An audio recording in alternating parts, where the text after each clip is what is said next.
the presence of tension does not mean the absence of safety.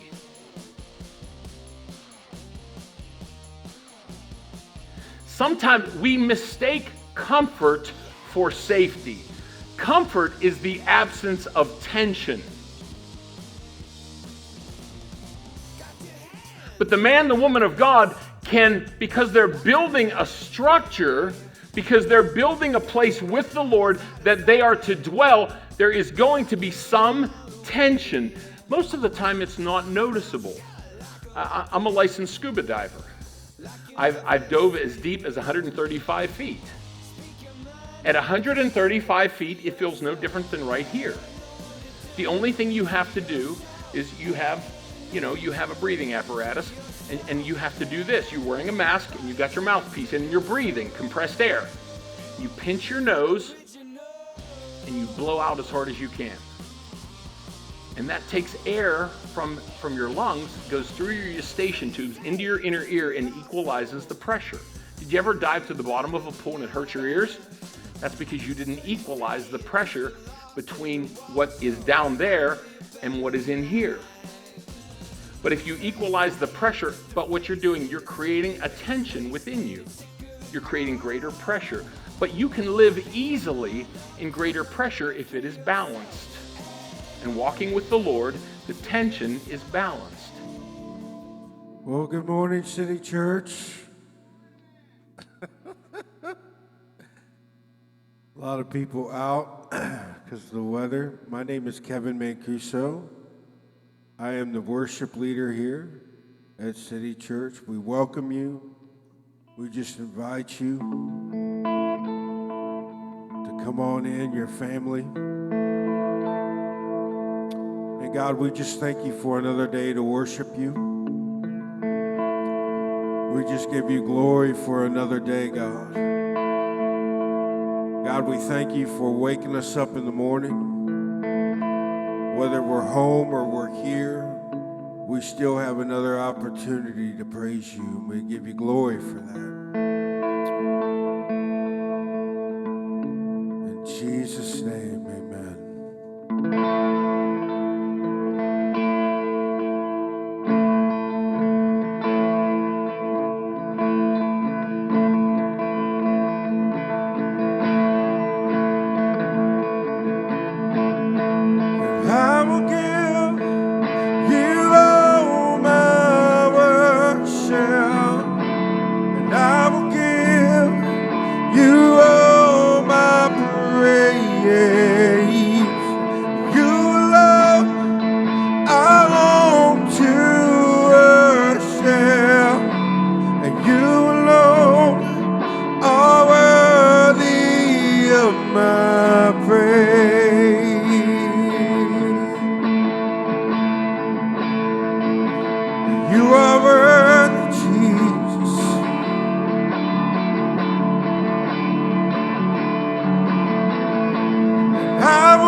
you alone are worthy of my praise. And you alone I long to worship. And you alone are worthy of my praise. You are worthy, you are worthy, Jesus. Come on, let's just lift him up. You're so worthy, you're so worthy, Jesus. Yeah. You're so worthy, you're so worthy. You're worthy of it all. You're worthy of it all. For from you are all things, and to you are all things, and you deserve the glory. You're worthy of it all. You're worthy of it all.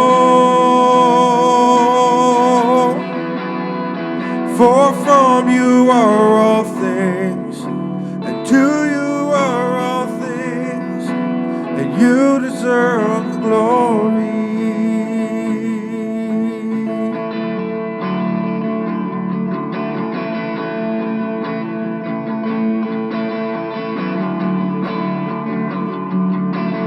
All the kings they bow before your throne, and all the elders cast their crowns upon the throne of God and sing, you're worthy of it all. You're worthy of it all. For from you are all things, and to you are all things, and you deserve the glory. You're worthy of it all. You're worthy of it all. For from you are all things, and to you are all things, and you deserve the glory.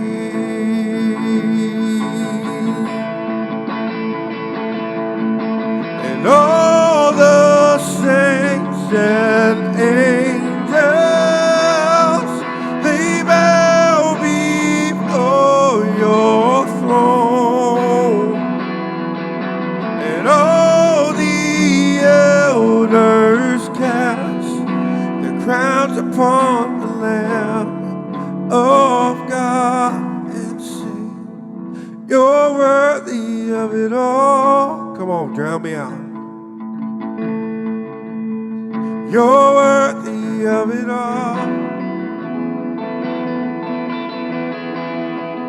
For from you are all things, and to you are all things, and you deserve the glory. You're worthy, you're worthy. You're worthy of it all. You're worthy of it all. For from you are all things, and to you are all things, and you deserve the glory.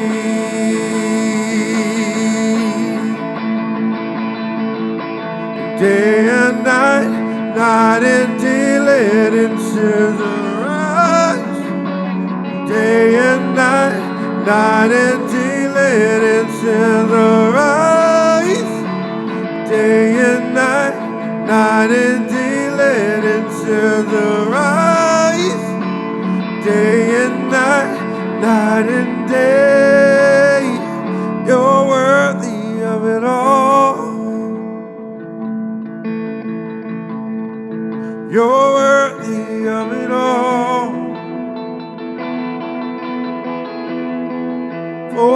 from you are all things, and to you are all things, and you deserve the glory.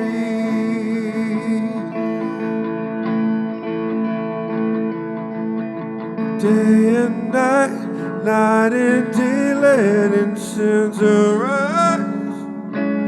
Day and night, night and day, letting sins arise. Day and night, night and day, letting sins arise. Day and night, night and day, worthy of it all. You're worthy of it all. For from you are all things, and to you are all things, and you deserve the glory. You're worthy of it all. You're worthy of it all. For from you are all things, and to you are all things, and you deserve the glory. For from you are all things, and to you are all things, and you deserve the glory.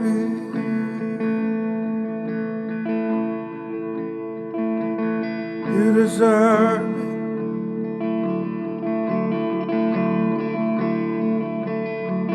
You deserve it, Jesus.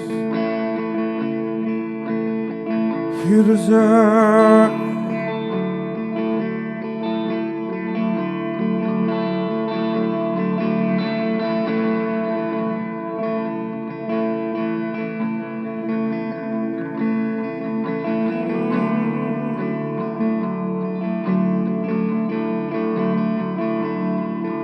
And Jesus,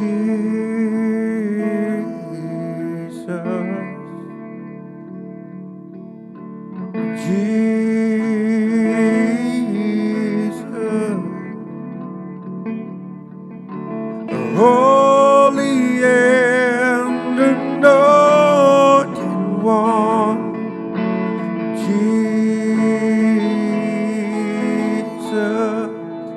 your name is like honey on my lips.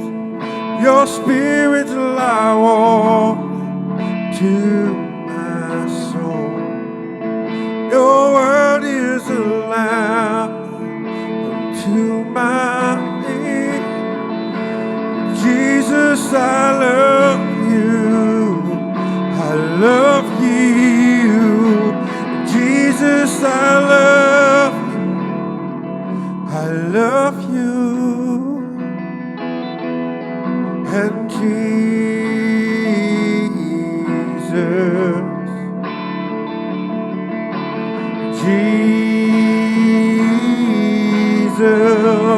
risen and exalted. You're the risen and exalted one. Jesus, your name is like honey on my lips. Your spirit's like water to my soul. Your word is a lamp unto my feet. Jesus, I love you. I love you. Your name is like honey on my lips. Your spirit's like water to my soul. Your word is a lamp unto my feet. Jesus, I love you. I love you. Jesus, I love you.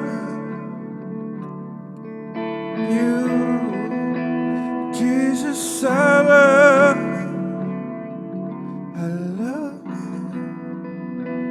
Jesus, I love you, I love you, I love you. Jesus, I love you, I love you, I love you.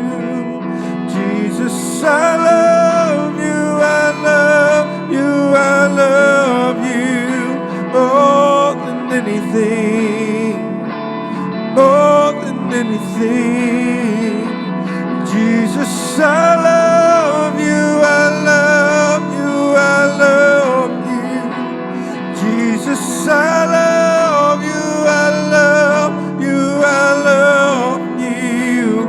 Jesus, I love you, I love you, I love you more than anything, more than anything, more than anything, more than anything.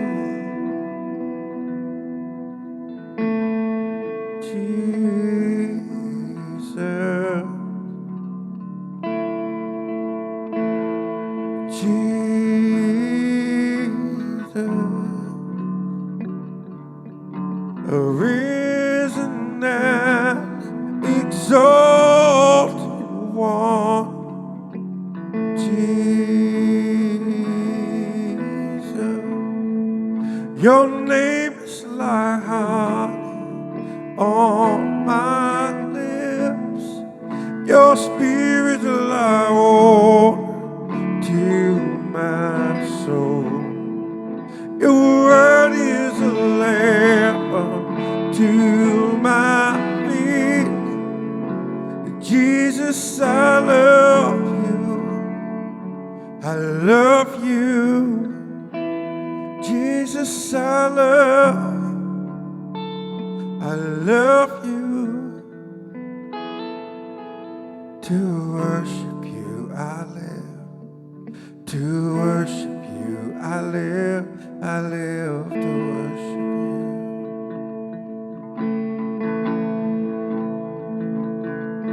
To worship you, I live.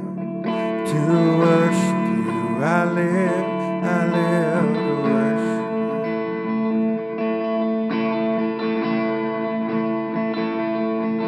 To worship you, I live. To I live to worship.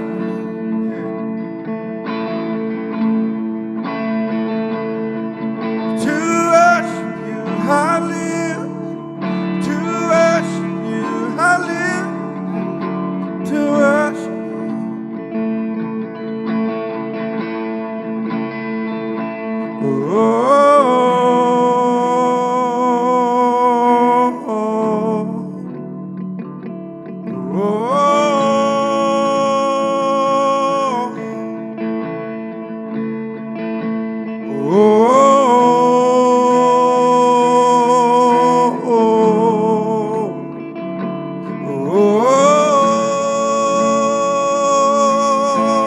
Oh, come on, let's sing that again.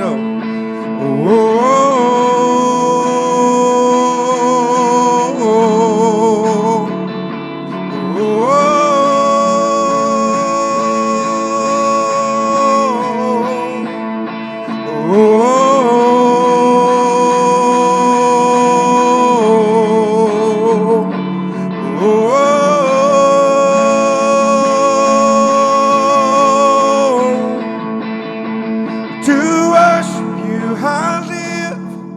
To worship you, I live. I live to worship you.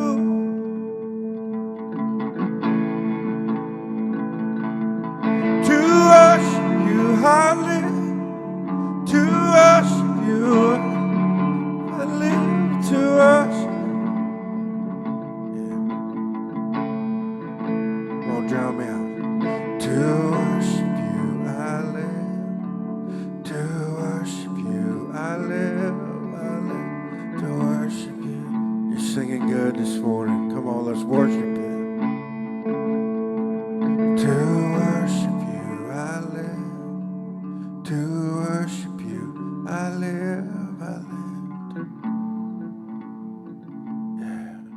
Hey, let me ask you a question. Are you a safe place?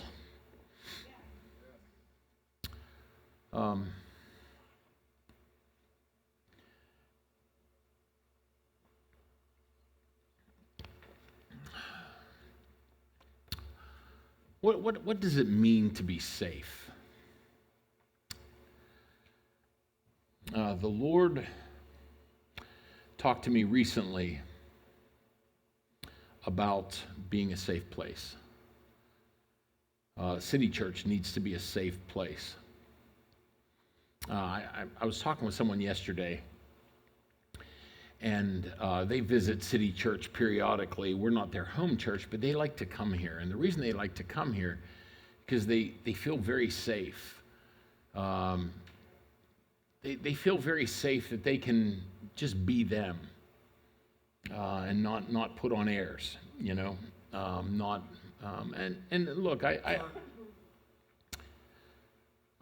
can say I'm sure there are some people who that it doesn't feel that way, and I understand, but we're working on it, and we need to be intentional about being a safe place. I mean, think about this. Jesus comes into a foreign land that he wasn't supposed to be in. He came into Samaria, and Jews did not go into Samaria because Samaria had separated from the Israelites. And that's a long story of how that happened, but they became kind of like mixed religion.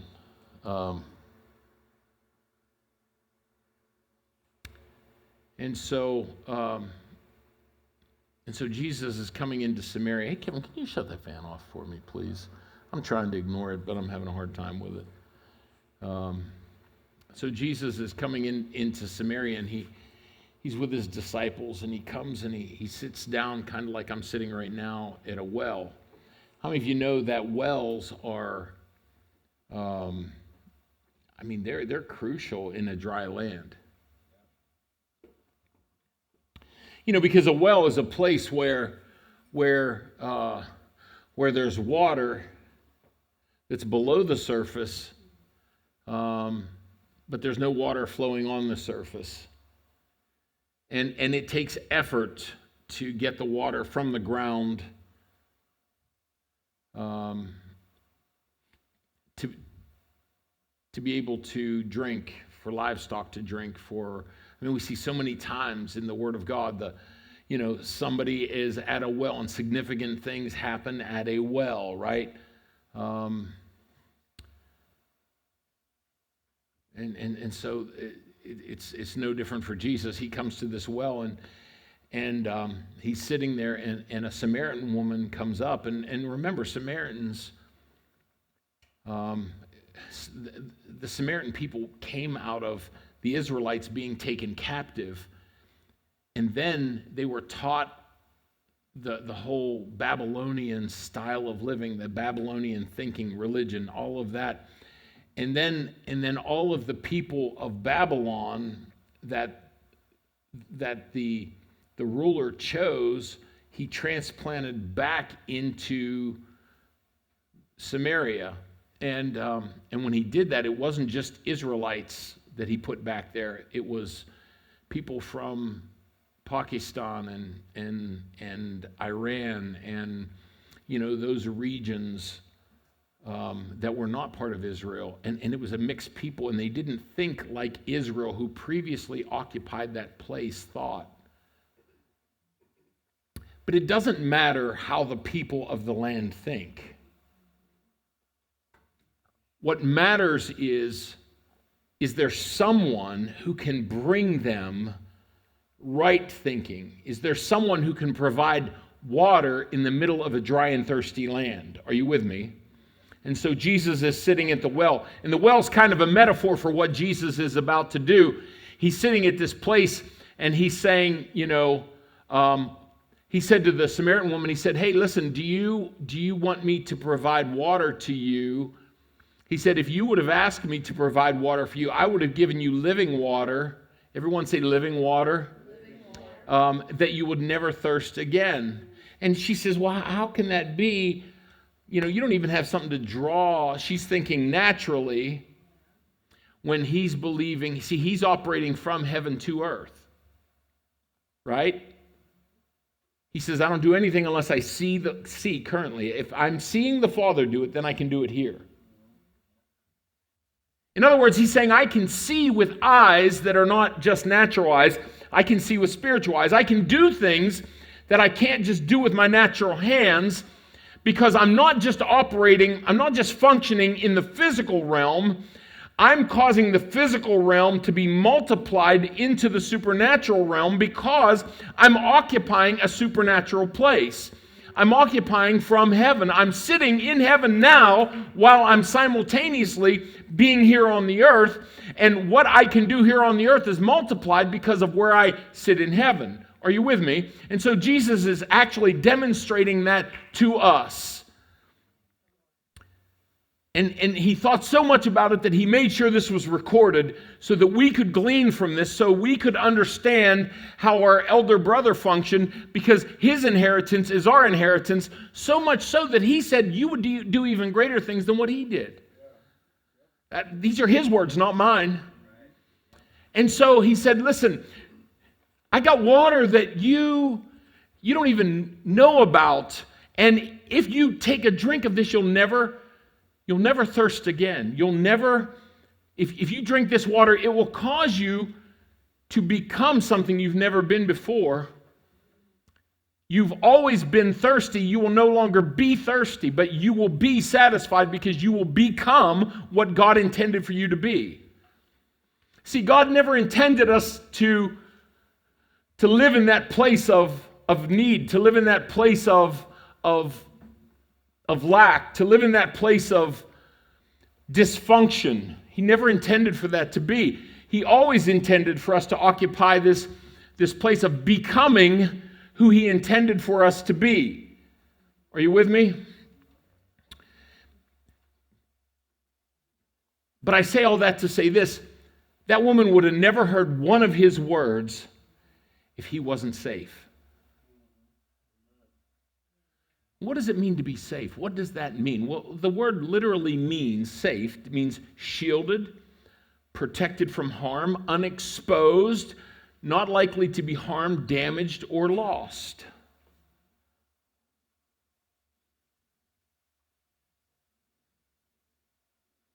Harmed, damaged, lost, harmed, to be injured. What's the opposite of being injured? What's the opposite of that? To be kept safe. It's not being healed. The opposite of being injured is not being healed. That's the remedy to being injured. But the opposite of being injured is to be kept away from harm. We're to have an atmosphere around us that when you step into my atmosphere, you feel like you are kept from harm.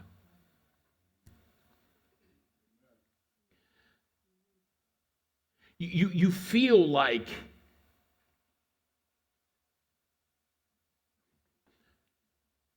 it's not just that you're not going to be damaged, but you're kept in this pristine way. The word pristine literally means to be in the condition you were intended to be in. Undamaged. That's the kind of atmosphere we're to walk in. That when you come into my atmosphere, wherever I'm at, wherever I go, I have a metron. You understand that, right? I have this sphere that I walk in, right? This, if you will, this bubble of where God gives me to walk. And when I walk there and you come into that place, into my presence, then you should be feeling the presence that I'm in. And if I'm in his presence, then you should be feeling that same presence. Are you with me? Oftentimes we don't feel that with people. What we feel is them. And them not with God, but them apart from God. Why? Because they're not in God's presence at that moment. They haven't been with God. They don't, when when Moses came down off the mountain, they said, hey, man, put this cloth over your face because you are glowing, dude. Listen, what does it mean to glow? It's a reflection of what you're looking at. I mean, even though he came down off the mountain, he's still looking at God. He was still glowing. There's a presence, there's an aroma of the kingdom. This, not only this glow, but this smell that goes with it that people detect. And they feel like they are going to be kept from harm. They're going to be, they're received by you in the condition that God intended for them to be, even though you may not be walking in that at the moment. Wouldn't that be wonderful? Have you ever had someone who just believed in you? I mean, someone, I got this person who, man, before I really knew much about me, he believed in me. I got to spend a few minutes with his son yesterday. Pastor Del Sepkovic, his son Matt, I was with for a time yesterday. And we were talking about his dad and how fond and how much I loved his dad. Pastor Del Sepkovic, he was my pastor. He was one of the associate pastors at Solid Rock Church, and just an amazing, amazing man of God. Powerful, but yet humble at the same time. What a beautiful combination. The funny part is that Pastor Del, as we called him, he would receive you as if you were already who God wanted you to be. He didn't look at your flaws. He didn't look at your feet of clay. He didn't look at your, that one nasty little pimple you had on your face that, to you it was like a volcano. To everyone else, they hardly noticed it, but to you, you know what I'm talking about, right? And that's the way Jesus was. Jesus, when he received people, he looked at Ashley and like, oh, Ashley, you are the most powerful, amazing woman. And it's not that he was making something up. He saw her for who she really is, not for who sin limited her to be, or who her own opinion of herself, or who people's criticisms, or what life doled out, or what generational stuff was on, but who she really is. Now think about that. Think about how safe you feel if I receive you in who you really are. Not who you've been, not who you've behaved like. Who cares about that? That's your past. But who you can be. And that's powerful. That's gigantic. That's greater than Jesus kind of stuff. Again, not my words, his words. And not only did Jesus keep you, like he created this atmosphere where you weren't going to get damaged with him, and not only was he going to see you in your complete state, in the way God made you to be, but you never felt lost around him. Did you ever feel lost? Did you ever feel like, man, I don't even know where I'm at. I don't even know who I am right now. I don't even know where I don't know what my life's supposed to, like, what is the importance of what am I doing here in life? Did you ever feel that way? Did you ever feel like, what's the point of life? You're just like kind of going through life and you're kind of lost. You never felt that way with Jesus. When you came into his atmosphere, like, not only am I found, but I am found in my home. Like, he becomes, like, when I come near him, I am home. Did you ever go to a place that like, you may have never been before, but you went there and, it was the strangest thing. You just felt at home. Right? Did you ever feel that way? Why? Because there are people there who receive you. There are people there that accept you. There are people there who just want you to be there. I mean, I've gone to restaurants like that. I've gone to restaurants where I walk in and the people are just I'll give you an example. Chick-fil-A. You go to Chick-fil-A, and they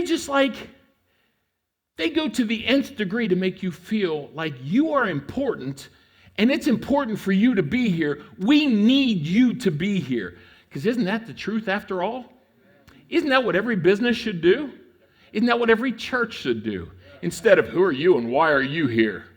Or, you're costing me a lot of extra. You're sitting in my seat. Do you ever do that? Do you ever walk and sit in someone's seat? You didn't know it was their seat because they weren't in there, right? There's no name tag on it or anything like that. There's just this unspoken rule. This is Miss Beauregard P. Hortense's seat, right? She come over and, none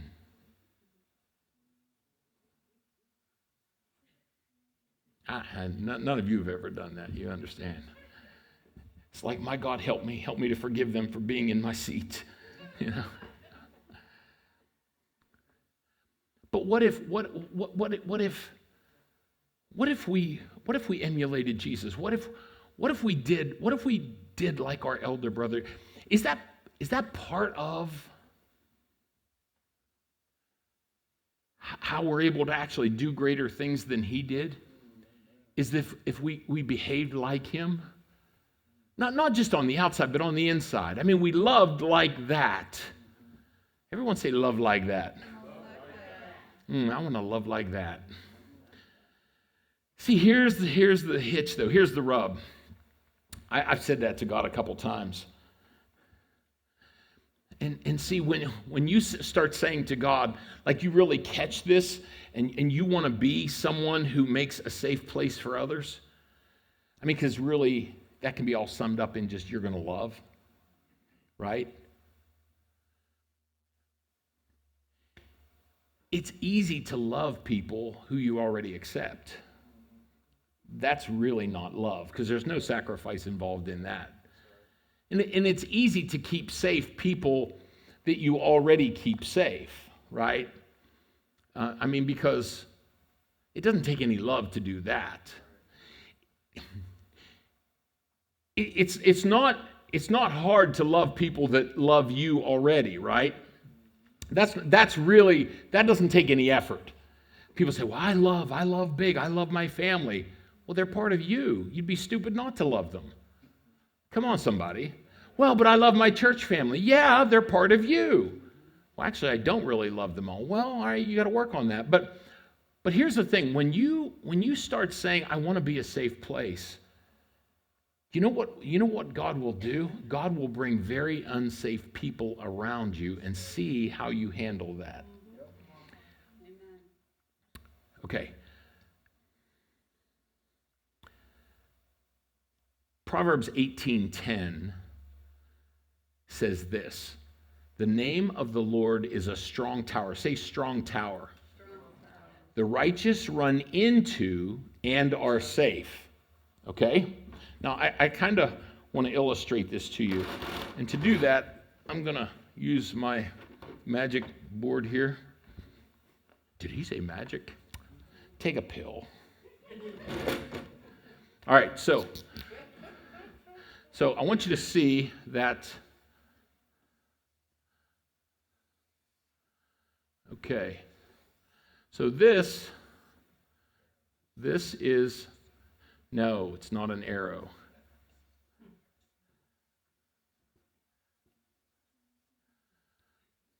Picture pages, come and get your picture page. No. All right. All right, I want you to see this pole in the middle is the Lord, right? Amen. And this is the Lord's high tower, right? And the righteous run into it and are safe. But here's, as with everything of the Lord, it is always his intention for you as his sons and daughters to be involved in the kingdom business, right? He always wants you to be involved in the things that he does by design, not out of need. God doesn't need you to. God can, boom, he can deal with everything in a heartbeat. We know God's that powerful, right? But he chooses to let his sons and daughters who have become of their own accord imperfect to work toward his perfection, right? And he made a way. Jesus himself made the way that we can step into perfection. So we're learning, we're growing. It's a journey, right? And we're journeying with him. But in everything of the Lord, he desires us to partner with him. Is that true? Bang your hands together if you agree with that. All right. Just making sure you're awake. You weren't moving. I didn't know if you were breathing. Okay. But I want you to see that the Lord is the main tower, the main beam in this place that we run into and are safe. Because this is safe. Okay, this is the tent, if you will, or the tower of being safe. But notice, how many have ever slept in a tent where you kind of like threw a tarp over a clothesline, stretched out a couple ropes or tent pegs, and you kind of slept under it? We did that one time. My brother and I got completely soaking wet, right? All right, but that's not like this. This is a strong tower, right?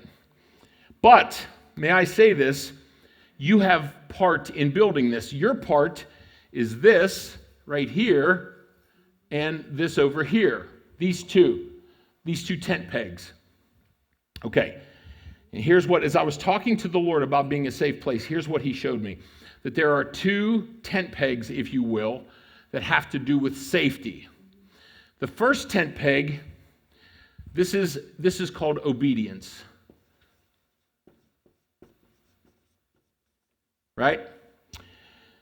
The Lord said, if you carefully, diligently obey, then you will be the head and not the tail. You'll be above and not beneath. May I say to you, obedience positions you in proximity to the Lord. Obedience gets you to this place, but it's not enough. You see, because if we just have obedience, if we disconnect this tent peg here, what happens to the covering? It blows away, right? It won't hold up because there's not what? There's not tension. You see, with building the structure of the Lord, anytime you build anything, this building itself, there's tension that's occurring. And what architectural engineers will tell you, it is tension that actually causes a structure to remain. You see, this pole here and these two poles back here literally have a beam that we had to put under here because there was a stairwell here at one time, and that stairwell held up the roof, the ceiling, right? And so what we did, we removed the stairwell, but before we did that, we had to take a beam and run it from this pole. We had to run a beam across those poles. If you'd go up in the ceiling, you'd see a beam this way, and then a beam sitting on top that's going across here. And we had to take the floor joists, and we had to bolt metal plates to them. Thomas, you remember doing this? And we bolted metal plates. Greg, you remember us doing this, right? And we put them and rested them on that beam. Now there's tension. There's weight. And that tension is what causes this to remain up. Remove the tension. If we would loosen the bolts, we would take away the tension. What would happen? The floor would fall. It would collapse on us. There has to be some degree of tension. Listen, the presence of tension does not mean the absence of safety.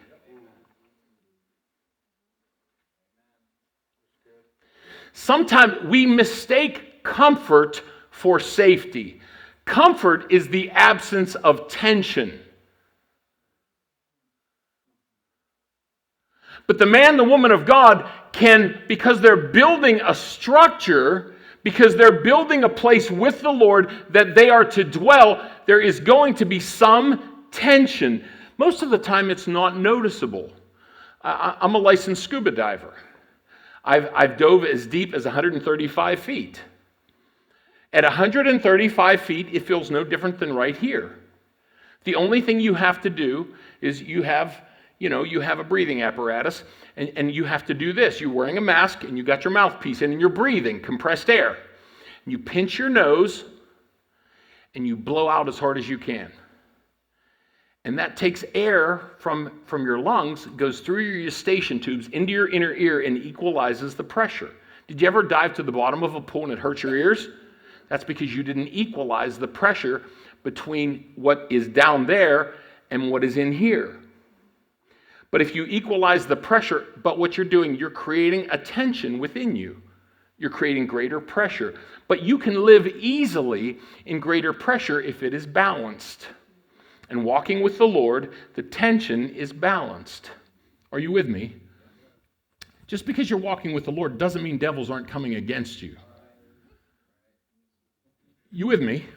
Just because you're walking with the Lord doesn't mean sickness isn't going to come. There's tension, and that's okay because the Lord teaches us to walk in it. What do you think the Lord has to deal with? Think about the tension that the Lord has to deal with 7 billion people on the planet, and he's concerned about every one of them. Think about that. And we're his children. What tension did Jesus have to deal with? So much so, he created a lot of tension, didn't he? And so, of course, we have to deal with some tension. Tension is good, not bad. It doesn't mean you're not safe. It means that there is something that is pulling, that is upholding the structure. So this is the one leg, the one tent peg of obedience, but here's the other one.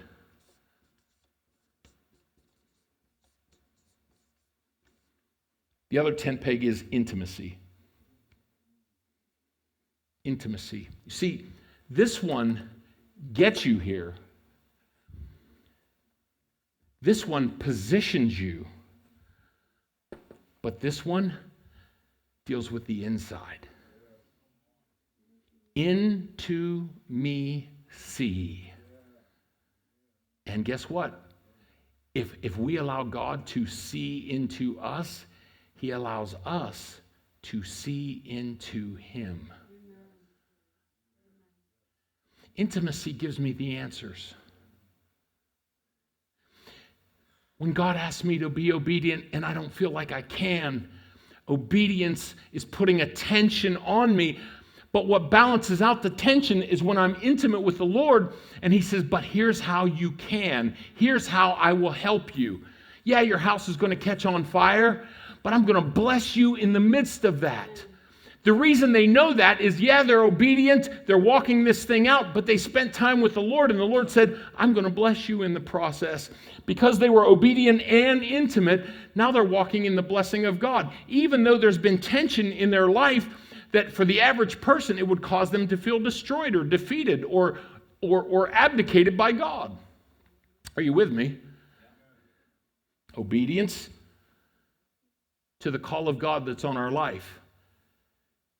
It puts a demand on my life. It creates tension in my life that can only be resolved if I'm willing to be intimate with the Lord.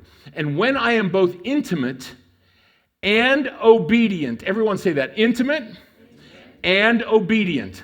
Now listen, for those who diligently, I think this is Deuteronomy 18, those who diligently, carefully are obedient or obey the voice of the Lord, they will be above and not beneath, the head and not the tail. They'll be blessed. Their children will be blessed. Everything they do will be blessed if they're obedient. But may I suggest to you that obedience is not enough, because obedience places a demand on you, creates a tension within you that can only be resolved when we're willing to be intimate with the Lord, and the Lord helps us navigate through that obedience. Does this make sense? If it makes sense, bang your hands together. All right, now stand up as we close. We have to be a safe place. This is how we become a safe place.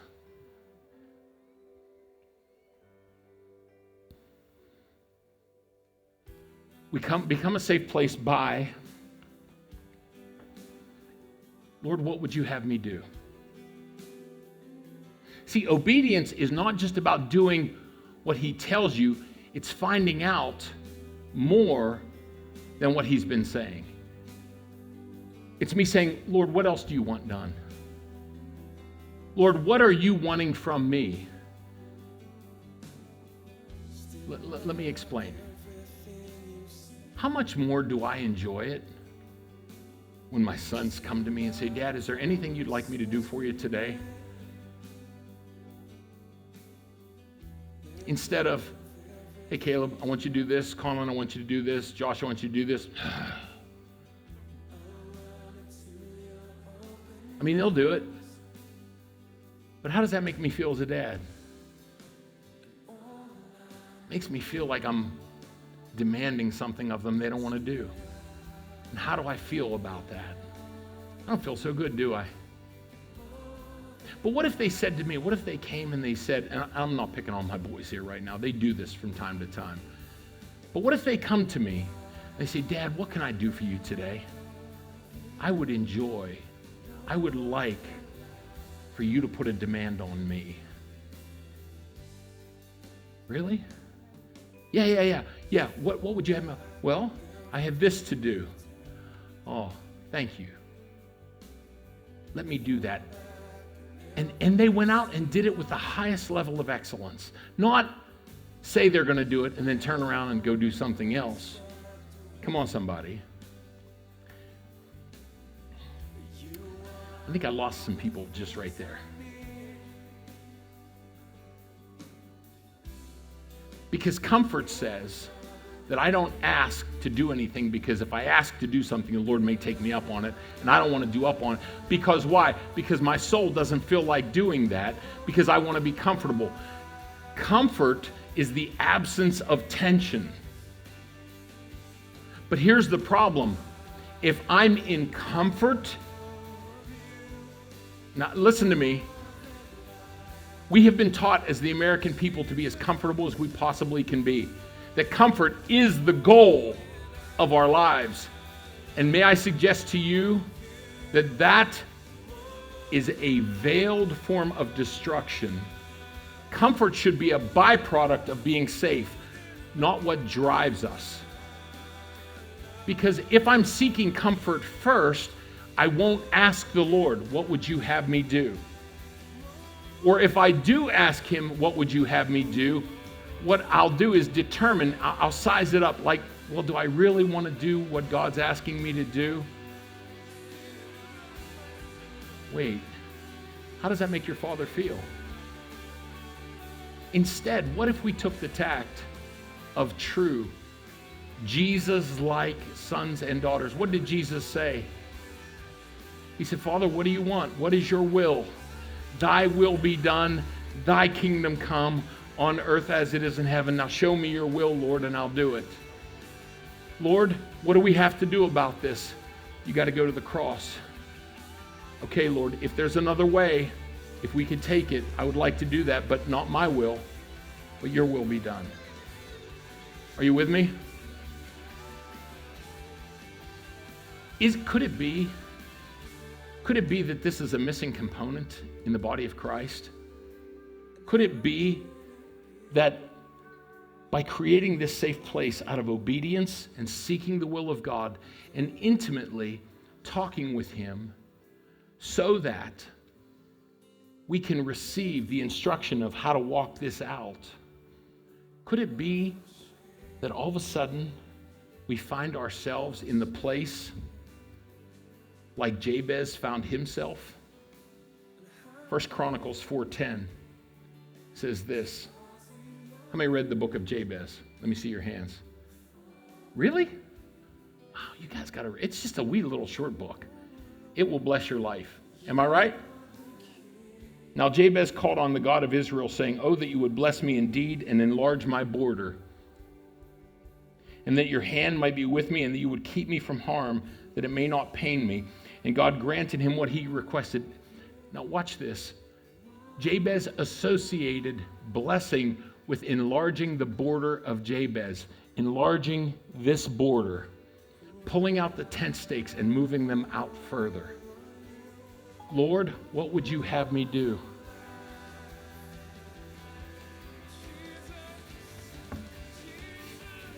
Does this make sense?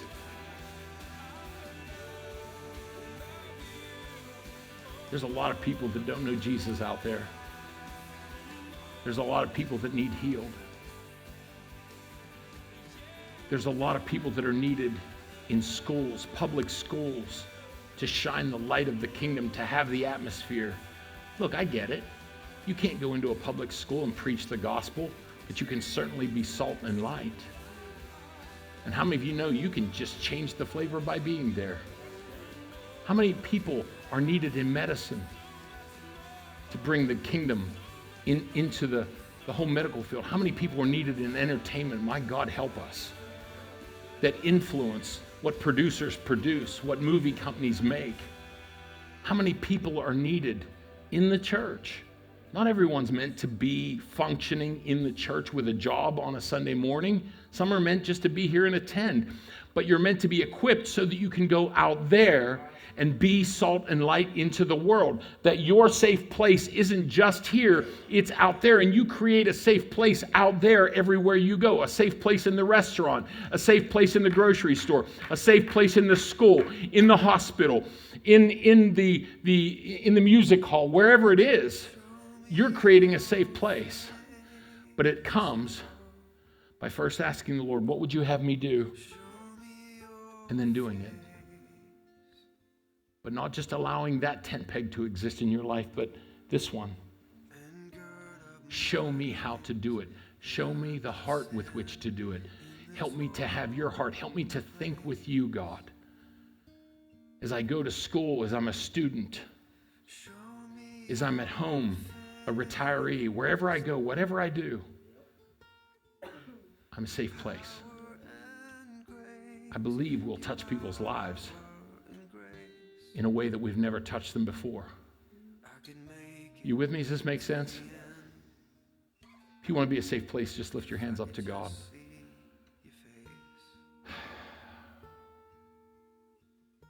So Lord, I pray over the ones with their hands lifted up. I ask you would give them in their left hand the tent peg of obedience, and in their right hand the tent peg of intimacy. That they would seek your face, not just wait on it, but actively seek your face. Tell me what you want, Lord. I'll do it. But only by your grace that comes out of intimacy with you. I can do all things, not on my own. I can do all things not because I say I'm a Christian. I can do all things not because I worship. I can do all things not because I go to church. I can do all things not because I'm a good person. I can do all things by Christ who strengthens me. All things. Everyone say all things. All things. Yes, Lord. So, Father, bless them and keep them. Make your face to shine on them. Lift up your countenance on them now and give them your peace and your grace. Lord, help us to be obedient and intimate and create this beautiful, safe place. I declare that this house become a safe place because it's filled with people that are intimate, people that are obedient to you. And all the people of God said, amen. City Church, go and be blessed. I'll see you next week.